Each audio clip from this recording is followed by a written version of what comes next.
Carrie Thomson is just about through her first week as Bloomington mayor.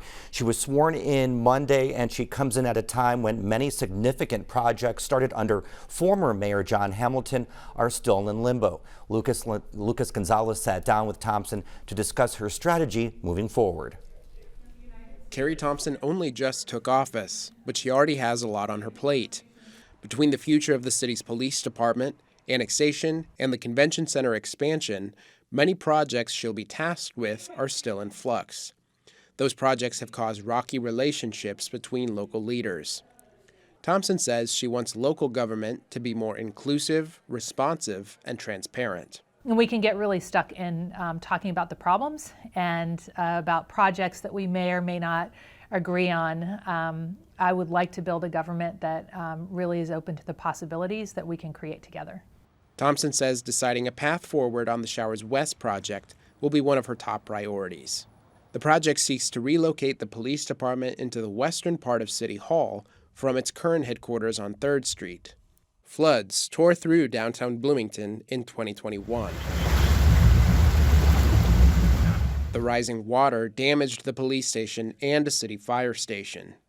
Thomson says she wants to resolve outstanding issues with the project.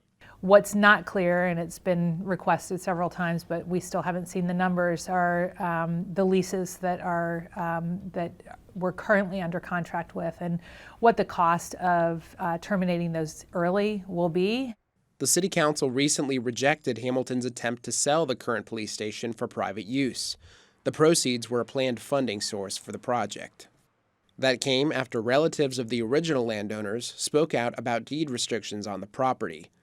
One of the heirs, Philip Hill, urged the council to stop the sale, saying the land must not be sold for private use. The spirit and intent are clear. This is to be a public real estate holding. We believe that should continue.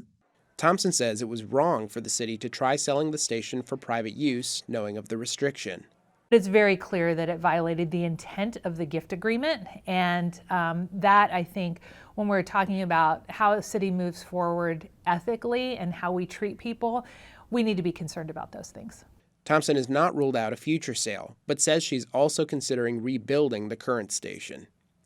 Either way, she says the police need a new headquarters, and the city should not abandon the project. Thomson must also decide how to proceed with annexation, which Hamilton started in 2017. She disagrees with Hamilton's approach, but says the city must still expand. I am looking for a path forward that can be more in conversation with the county, and that if annexation does happen, that we can do it in a way that really welcomes people to the city. There are 2 separate annexation lawsuits currently playing out in court.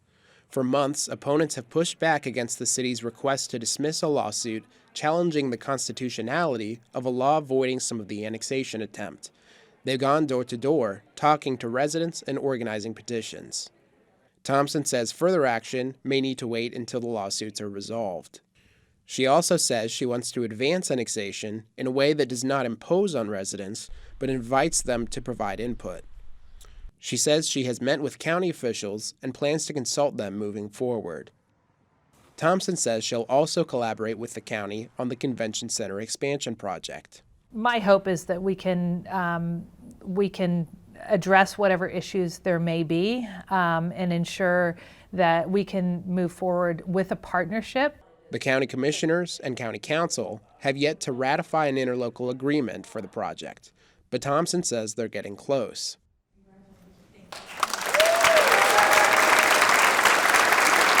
Thomson was sworn into office Monday, along with other newly elected city officials. At the ceremony, she focused on mending fractured relationships. It's time to move past territorial battles and meaningless fights. It's time for productive conversations and reasonable compromises that yield action. She says her initial focus will be on public safety, housing, and building her administrative team. For Indiana News Desk, I'm Lucas Gonzalez. Thomson says her administration will roll out plans for her legislative priorities over her first 100 days in office.